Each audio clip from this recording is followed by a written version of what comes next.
Hey guys, it's Gryph here, and today we're going to talk a little bit about my new build that I've been working on. It's a self-cast Detonate Dead, Ignite, Elementalist.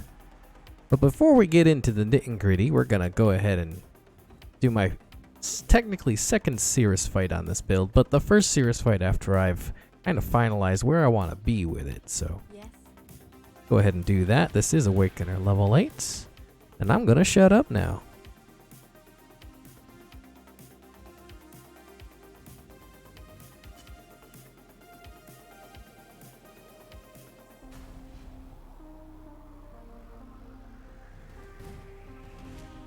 Did you really think this would work? Please, we want to help you. Don't do anything hasty. Destroying you is as easy as flicking a press. No! Stand up! Right. How boring and small. You want the Atlas? Take it. It's yours. But Ori, I will burn to the ground. Perhaps the suffering of my fellow citizens will finally stir something.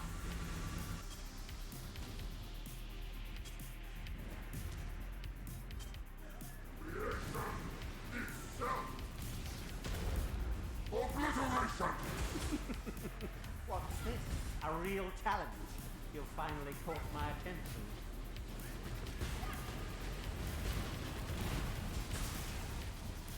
Die.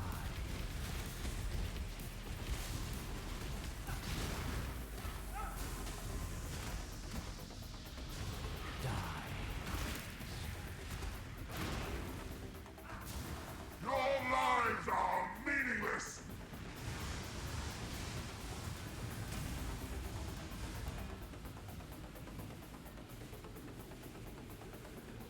Be utterly annihilated!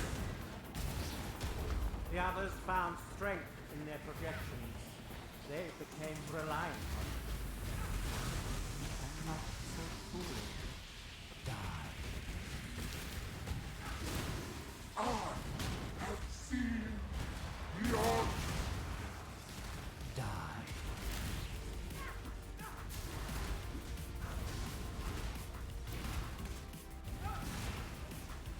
Die.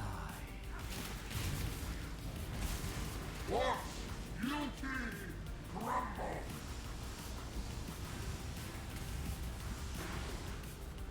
Obliteration!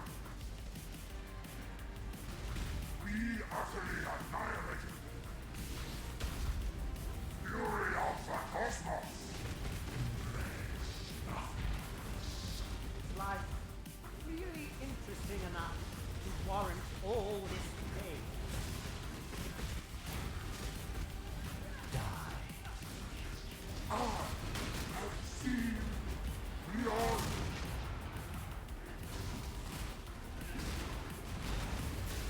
Die.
Alright.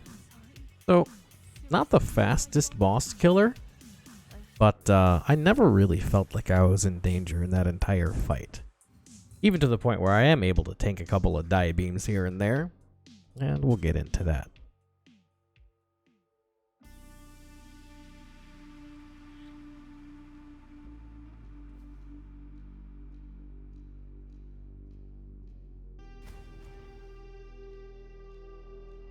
So first of all, I will say my damage could be a lot higher than it currently is, because I could be using a different helmet. I could be investing like 20 exalts or something into a helmet that has elevated, ignites you, deal faster damage by 15% with, you know, minus 12 to fire res to nearby enemies.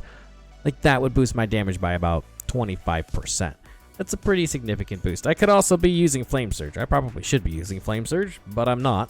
But that would also apply like 25% of my ignite as a burning damage over time multiplier or whatever. So just keep that kind of stuff in mind. My weapon isn't the best, but it was actually better than what I was using before, which was a crappy dagger with trigger craft on it. I decided I don't actually need the trigger craft. So anyways, let's just talk about a little bit of the mechanics of the build. Let's start with the defenses. So you can see I'm using Aegis Aurora. Standing here in my hideout, I have 33k armor, and this is unflasked. And without oh, I didn't have Molten Shell on the entire time. Whoops. Anyways, I got like 33k armor unflasked. But speaking of those flasks, you can see I'm using the very common now gain charges when you're hit by an enemy, and then they reuse themselves when they reach full charges.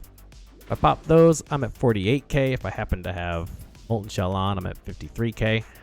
But we are stacking a lot of armor on this build, and that means I can recover a lot of energy shield when I block. You'll also notice I am not using Glorious Vanity. I am actually using a Brutal Restraint. That's just for like dexterity and a couple of interesting nodes. We'll cover that in a minute, I guess. So every time I block, I'm recovering anywhere between like 800 to 1,000 energy shield, just depending on the state of my armor at the time. Okay? Which is very, very good and feels incredibly tanky. I am using Glancing Blows to reach block cap, but I am at 75 attack block and 74 spell block.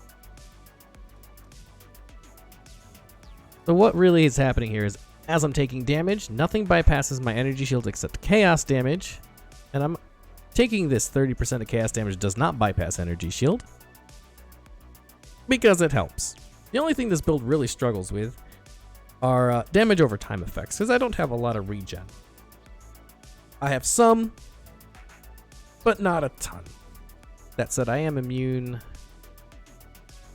I have Corrupted Blood immunity on this jewel. I just picked that up. So that helps a lot. Actually, probably. Nah, I still need that for the bleed immunity. I'm using Solo Lunaris, 6% reduced elemental damage taken if I've been hit recently, which is basically all the time. Solo Ralakesh. This just helps with bleeds, mostly. You can use anything you want. You could probably use like Solo Ralakesh if you have issues with ignites, or just Solar Gruthkul for more physical damage reduction. Whatever floats your boat, really. Anyways, I like to rabbit trail, so here we go. Aegis Aurora, I'm using the Brine Crown. So again, I could be using like a rare that would end up giving me like 25% more damage, but this is a solid, pretty budget piece. I think I spent 20 chaos on this because I had a high base armor roll or something like that. I don't know. I needed the cold res at the time. But they're not expensive. Yeah, you can get them for like 10 chaos or so. Easy. But these give a huge amount of armor. 1,000 base armor on the helmet itself, plus 1,500 armor while stationary, which is anytime you're casting your spells, you're stationary. So, you know, casting that. And I am self-casting, so that is very nice. Cannot be frozen means I don't have to use Soul of the Brine King for that. And then mana regen is actually not bad. And some reduced cold damage taken. It's a solid helmet with a solid amount of armor.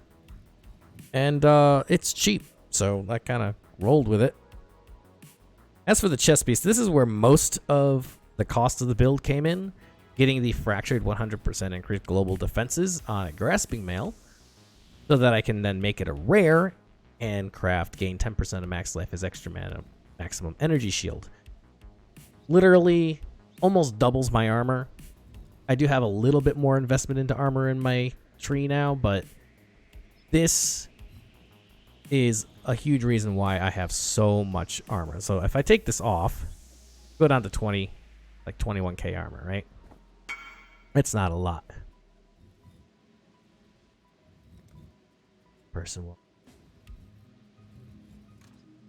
So yeah, you get a lot of armor, and this really helps me just kind of walk through the game. I can do scourges, and I almost never feel like I'm in danger. And that is exactly why I'm stacking armor, which means I get good physical mitigation, and then I have this insane amount of recovery when I block. And this is why I don't use Glorious Vanity for the Corrupted Soul. Even though it would give me like another 1300 energy shield, I don't necessarily want the damage bypassing it. I want the Aegis Aurora recovery to just take the brunt of all the damage, and then I don't have to worry about it. I do have a Forbidden Taste with used when you take a savage hit, just in case. It rarely goes off, but you know, if you take a big chaos damage hit or something, or you take a big hit, it is there to just kind of be an extra defensive layer. I never have to push it. It just triggers itself. Now, when it does go off, I do feel the damage over time. Because again, I don't have a ton of regen. Like, on my belt, I intentionally got 100 life regen on this. And then that gets me to 198 life regen. Like, that's not a lot, but it works. I could and probably should invest into some life leech somewheres. Probably have to do that on my cluster jewel. Right now I have Burning Bright and Corrosive Elements. This allows me to apply exposure. It's the only reason I'm using it. But I could get like a Doriani's Lesson or something like that. As for the weapon, every time I ignite an enemy, I recover 1% life. So if I am taking damage to my life, I just recover it all back anyways. Also, I'm using Tempest Shield. So when I block, it zaps the thing that attacked me, and then all my damage ignites, so then I just recover the life back. Essentially I'm recovering a life every time I block. Now this is an argument. I just added this to the build. This would be a good argument to why I should maybe use Glorious Vanity after all, and I will definitely be testing that once I have enough currency to play around with a bit. So that's kind of the defenses of the build in a nutshell. I'm not bothering with Bastion of Elements. I just don't think it's necessary with all of this. So I am just going pure damage on this. So, you know, Shaper of Storms, Shaper of Flames, and of course, Heart of Destruction. All of this just adds a ton of damage. And it's very nice. I think on the large cluster jewel, instead of Corrosive Elements, Master of Fire would actually be better, because then I don't have to, you know, actually apply the exposure. So that's worth noting. I think that's about it for defenses. We have a reasonable life and energy shield pool, and a ton of block and recovery on block specifically. Yeah, that's about it. As for damage, most of it just comes from Elementalist being just all damage nodes, right? We have insane defenses set up on our gear. The plan here then is to just get the damage on the tree.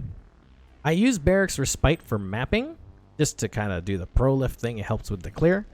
And then I use Replica Emberwake for single target because it's like 50% more damage or something stupid like that. So I might as well. On the Brutal Restraint, this isn't necessary. You don't have to have this. I literally just added it. I'm doing this because I chose this one because it has Dexterity. And I do need a little bit of Dex in the build. Because if I take this off, I can't use the sword. That was basically what pushed me over. The other thing I could do is just take Agility. It's fine. But this was the second one I bought, and I got, you know, Cold Resistance here, which I needed in order to do this swap. because they are different resistances. I was a little short on lightning res, and this had crafted cold res.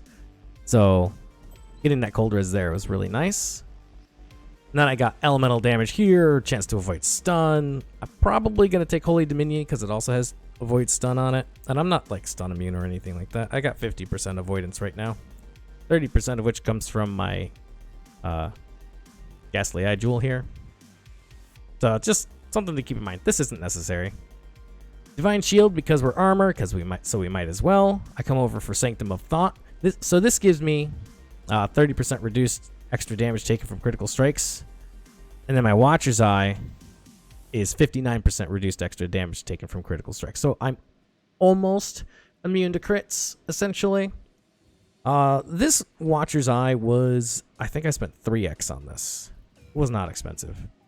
Damaging ailments you inflict deal 13 to 15% faster while affected by malevolence is not an expensive mod.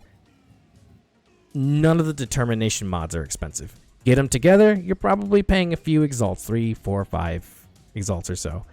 What I had before this was just a determination, actually. It's over here somewheres. Yeah, I just had 8% reduced physical damage reduction. Right? Or additional physical damage reduction while affected by determination. This is what I was using before. But I wanted a little more damage, so I invested into this. This, like I said, this was 3 exalts. This base, I bought for 6 exalts. Then maybe like an exalt to 6 Slinket. So about half of my investment so far came from my Watcher's Eye and the chest. The Watcher's Eye, you can do with like a 20C Watcher's Eye. It's fine. The chest, however, is kind of vital to the effectiveness of your defenses. You could use Skin of the Lords, which wouldn't be bad. You lose a bit of energy shield, of course, but it's not the worst thing in the world. Or you could just use a rare. Use a rare with high armor and the gain 10% max life as extra maximum energy shield. You lose like 10, 13k armor or so, but it'll still work, right?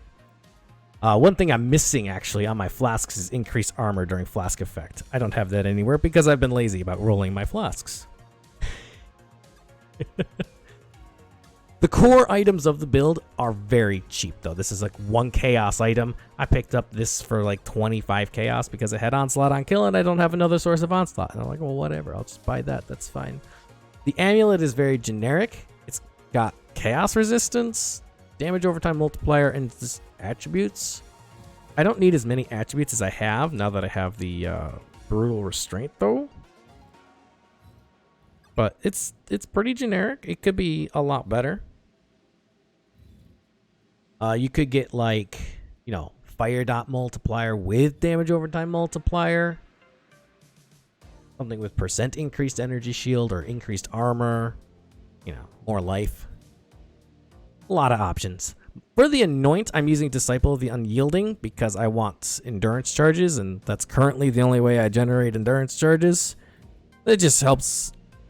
But you can also anoint Searing Heat, which is a really nice damage boost. And there's a few others too, I think. You could anoint Divine Judgment, isn't bad, and it's cheap. I had that anointed before I went for the Unyielding. And this is also a cheap one, right? You only need an Opalescent, which is just a few chaos. Talking about the rest of the gear, I picked these up. I saw them. I wanted them. And they were a little expensive because they are really good. Tier 1 life, Tier 1 movement speed, some Tier 1 energy shield prefixes, and then they had the Tier 1 ignites you inflict to deal damage 10% faster. I was like, all right, well, I can't pass up on this. This is nice. I spent like 3 exalts and change on these. But again, you don't need boots this good. Any generic boots with life, movement speed, and resistances will be fine. And you've seen the belt already. I spent, I think, 20 or 30 chaos on this as armor, life, and life regen. It had an open suffix that I could craft some resistances. Very generic piece of gear. You can do whatever you want with this. The Ember Wakes, yeah, they're like 10, 15 chaos. You probably spend like 30 chaos on a good roll. And then for the other ring, I rolled this myself. I bought the Fractured Flammability. These drop in Delve. I spent 5 chaos on this base. I think they're actually supposed to be like 30 chaos or so for an unset with the Fractured mod. And then I just used Deafening Essences of Anger for the fire damage because I had no idea what I wanted at the time. And I hit the tier 1 life, a little chaos res. I slapped some mana on there with reduced mana cost to skills just to kind of help. Because there is a lot of mana cost going on here. Like this is 76 mana. This is 32 mana. You're spending a lot of mana. Which, taking a breather.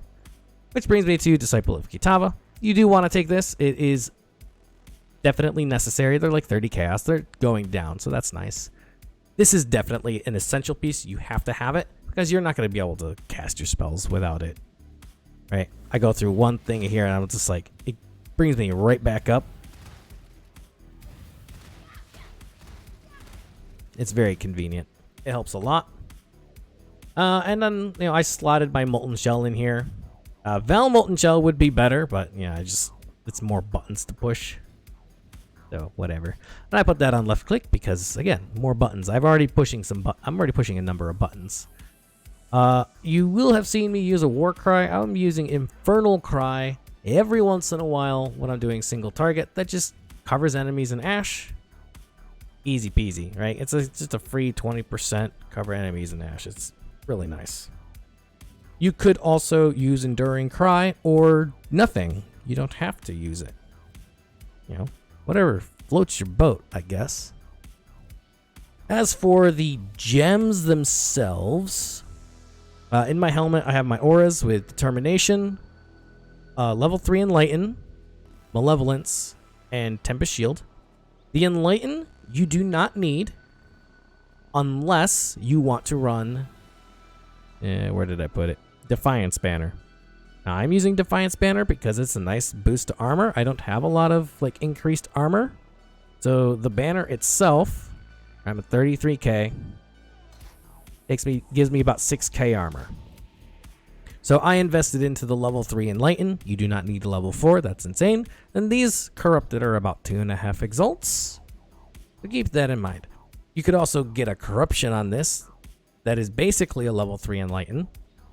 Actually slightly better, and just get a Corruption on the helmet, which is has the same socketed gems have a 90% mana multiplier, so it's like slightly better, right? 92 versus 90, and you could just do it that way. If there happens to be one on the market and you want to val them, there are options, and that would actually be better than using an Enlighten. So hey, cool. All right, so main skill. Detonate Dead. And make sure you use Val Detonate Dead. Val Detonate Dead has 9% of corpse's max life for the explosion, where regular Detonate Dead has 6%. So it's literally just 50% more for some burst damage. I used it at the final phase of Sirus just to get a little bit of damage going, So definitely make sure you have the Val Detonate Dead. It is very helpful. As for the sports that I chose, Awaken Deadly Ailments. These Awaken Gems, by the way, are very cheap. This was 10 chaos. Awaken Deadly Ailments, Burning Damage. I am using Unleash, and more on that in a moment. Unbound Ailments, and Ignite Proliferation. So with Unleash, and we'll talk about these sockets here with this. The reason I use Unleash is because when I'm casting Desecrate. Oh, I lost one of my Specters. I'll have to go back in and fix that. What did I lose? I lost a Stoneskin Flayer. Go get that. Oh, let's go find him.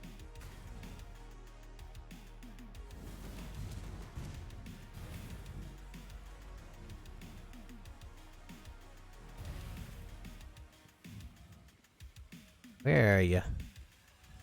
But anyways, so as I am casting Desecrate, you can see that there's a large amount of variety in the Sirus fight. I want to, as much as possible, be exploding these guys because they have a huge amount of corpse life, and that equates to a massive amount of base fire damage, and that is where all of my damage comes from. It's why I can just, I'm like cheesing the damage with the level of tankiness on this build. 100%, by the way, this is hardcore viable. Would 10 out of 10 recommend for hardcore.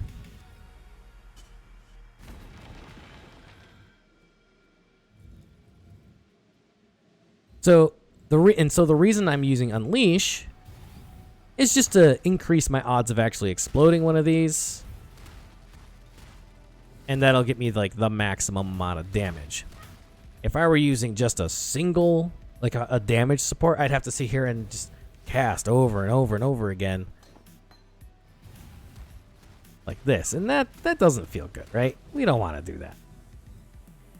This is just a convenience. And it ends up being better damage because I am also using Elemental Overload, so having the multiple hits off of the Detonate Dead helps me proc this and keep it up as much as possible, which kind of makes up for the damage loss on the support.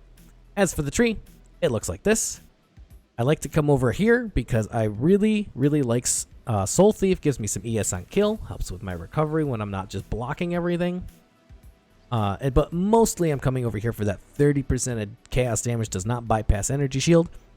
This might not even be necessary. I might cut this later. Who knows?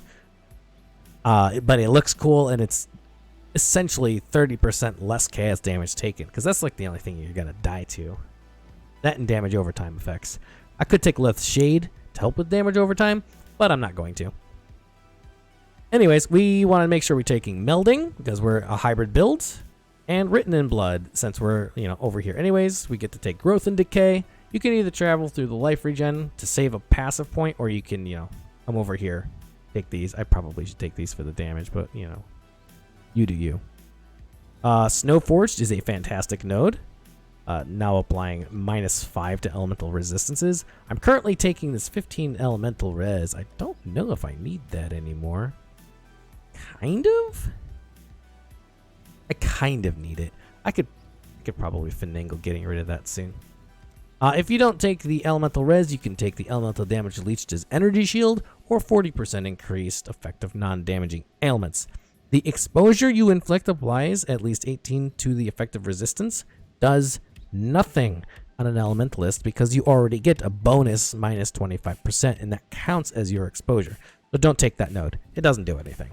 However, the increased effect of non-damaging ailments increases your shock effect, which is like 6% increased damage taken, and that's pretty decent.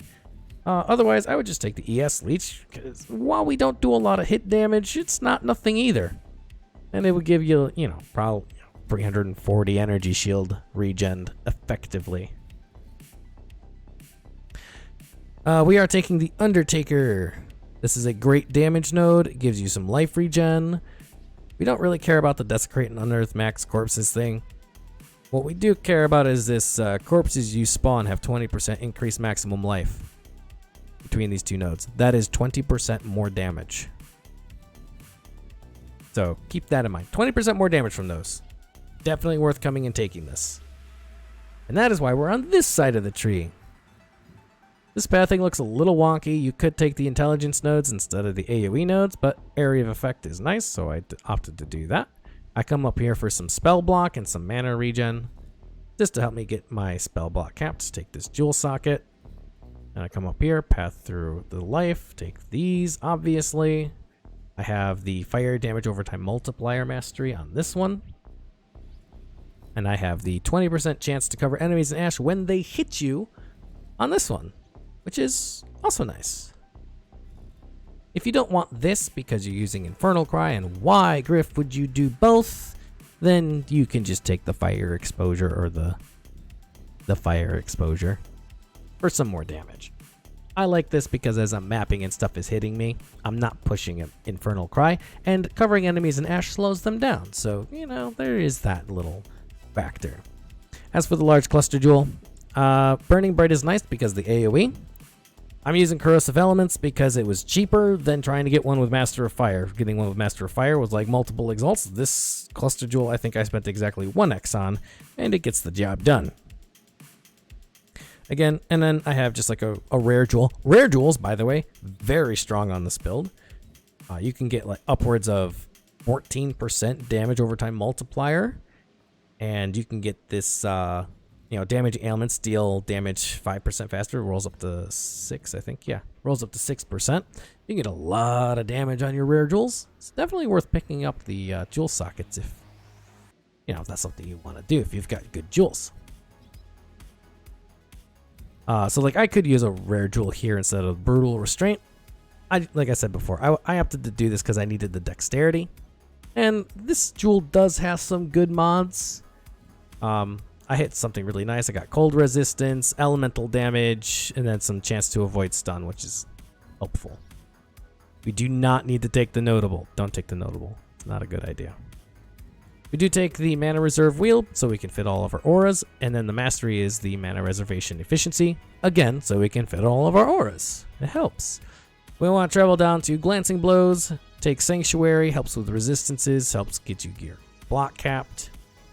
I haven't finalized this tree. I kind of want to come over here, take tireless. I want to travel up to here and take discipline and training. Like, it's just really efficient points over here that I'm not taking right now, just because I wasn't over here yet. So, it's not finalized. I might end up cutting like put a point here and then cut this whole section. But again, this is really good. We liked having the extra crit chance because it helps with the elemental overload proc. But like increased damage, good life, some strength, elemental focus is not to be underrated. We get 90% reduced duration of our ignites. So getting duration is very nice. And it comes with reasonable amounts of damage. Increased duration of ailments, and then we get increased elemental damage and increased effect of non-damaging ailments, which again boosts the shock, which is damage. And that's really it. Yep, that's it for the tree. Oh, I didn't actually finish my gems, right? Yeah, so I have shield charge, faster attacks. If you don't like shield charge, don't use shield charge. Use the sockets for something else. You could use leap slam. If you're using this, you can use whirling blades. Whatever floats your boat. I have my flame dash here, desecrate with spell cascade, and then I have a cast 1 damage taken setup. It's level 1 with ball lightning. All of our hits ignite, so this is just like a recover 1% life when you ignite an enemy. Is an insane recovery mechanic. Which again is probably an argument that I should go back to using Glorious Vanity to take advantage of this fully. I'm using Divergent Purifying Flame. It gives us some consecrated ground to stand on occasionally, which is regen and reduced effective curses on us. And then it also applies some increased damage to enemies, which is always nice. And then I have Combustion on that to, apply Combustion. For the raised Specters, level 21 would be better. And then I have Meat Shield and Anomalous Minion Life. This was like 30 chaos, but minions regenerate 1% of life per second is very good. If you don't have this, you need to run Convocation somewhere. Convocation, giving life regen to your minions, just so they don't die over time. And then this is where I have the Infernal Cry. This duel is nothing particularly special. It's just something that I had already, so I'm using it. But the chance to avoid being stunned is kind of nice. That wraps up all of the slots. We can talk about the flasks a little bit. My flasks are scuffed, so you can judge me all you want and make your thoughts and opinions known in the comments below. But yeah, so Quicksilver flask with some reduced effective curses. This is what I rolled. The immunity to poison, I don't even know if I need, but I have it. This is what I've been using since the beginning of the league when I was running Righteous Fire. I just didn't feel like rolling another one. The important thing here is to gain 6 charges when you're hit by an enemy and used when charges reach full. And in case you don't know, this is available in your crafting bench. Plus 5 instilling orbs and 5 glass blowers baubles. If you don't have this unlocked, then you need to go back to Oriath after you've killed Kitava. Go find Helena, and there's a crafting recipe next to her that gives boot movement speed and also unlocks all of these. So if you didn't know that, now you do. I've been asked that a few times. So like Granite Flask, Basalt Flask, obvious reasons why we're using these, because we're armor scaling. I'm using a Topaz Flask because I had a map, a Scourge map that was dealing 24,000 lightning damage to me every time I went in and out. So I'm like, well, let me just grab a Topaz Flask to not take that much damage, and it was fine. I have since realized that I can probably just use this all the time because the most dangerous mobs in Scourge deal lightning damage, as it turns out. So just having that 20% less damage taken is kind of nice, and I get onslaught from my weapon. So we did mention the Forbidden Taste. If you've never used this, you need to have chaos resistance. Get capped chaos resistance if you're going to use this. Otherwise, you're going to die to the damage over time. But it is a nice extra defensive layer where you just like you take a massive hit and it instantly recovers you, so that you don't have to worry about it. You can take a bigger hit now. It's nice. It rarely goes off on this build, and I might even take it off because I don't think I need it. But yeah, that's how we do. That's how we do. As for mapping, I don't know. Let's grab something here real quick. Where do I want to go? Let's go to Lyra Arthane and get one more little duder. Lyra Arthane. Lyra Arthane? Ah, gotta go down to tier 14. That's fine. Fungal Hollow. Lyra Arthane. Cool beans. Roll this real quick. Dump all this stuff in here.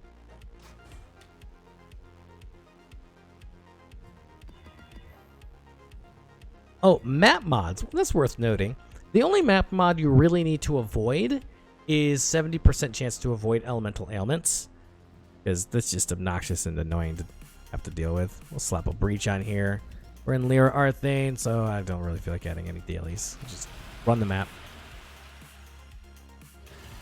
So for mapping, you use Barracks Respite instead, because it helps with like the nice pro lifts and everything.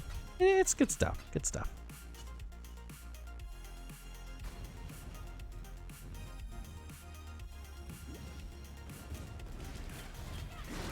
This is a 2-button playstyle, but the nice thing about Ignite are the proliferations. And it clears so nice. You don't have to worry about pressing the button multiple times. And a lot of times, especially in maps, while you're mapping, you can use your enemies' corpses to, you know, go crap.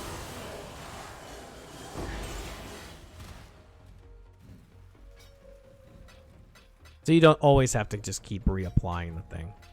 We'll pop into Scourge. Now I do Scourge as much as I can, and I feel totally okay doing this. It's not the fastest build by any means. This is like a very, if you just want to chill but be able to do things without dying all the time, this is a good build. I mentioned it before, but I think this would make a fantastic hardcore build. Just given the levels of tankiness at fairly low investments. Like the biggest thing is the chest piece as far as defenses, as far as like, and also like expense. They are kind of expensive, but you know, you could buy a rare one that isn't fractured with like kind of scuffed mods on it. As long as you can craft the prefix, it's fine. But for the boss, we just do that and then do Val Detonate Dead, and they go down really fast. And this is why, you know, this is really nice for hardcore, I think, because you do get a significant amount of mapping damage. Like, this feels good.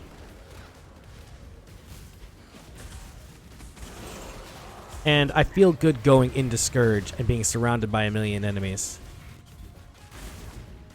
I like it. I like getting surrounded.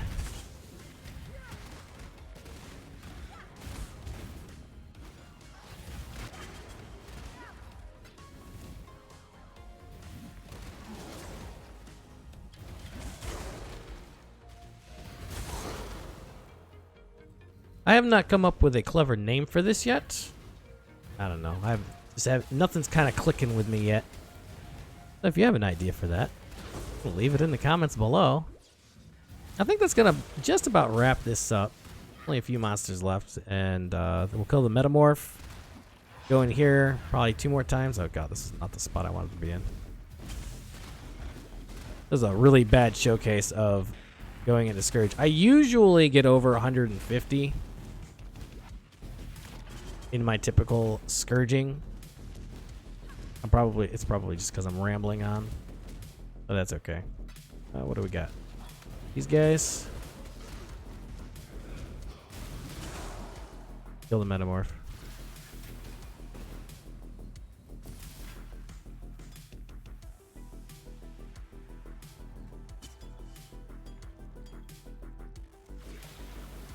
And it should come as no surprise that I'm just going to go boop, boop, and wait for him to die.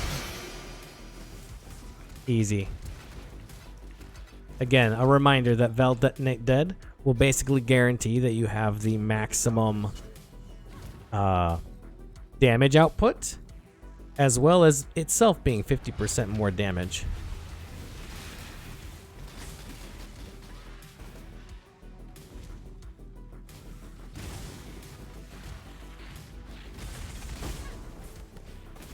Now, I did try a few iterations of this build before I got to this point, and they were all kind of squishy, and that's why I didn't stick with them. And one of them was using castable channeling with the Corpse Walker boots, which you are more than welcome to do. But I wasn't a fan. I wasn't a fan of it because I was using a staff, and I kept dying. It was bad.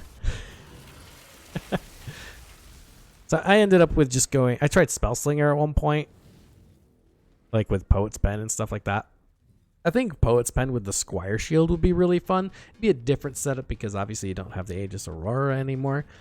But you could do that with the Squire, you know, if you have a casual 70 Exalts laying around, and it would be good.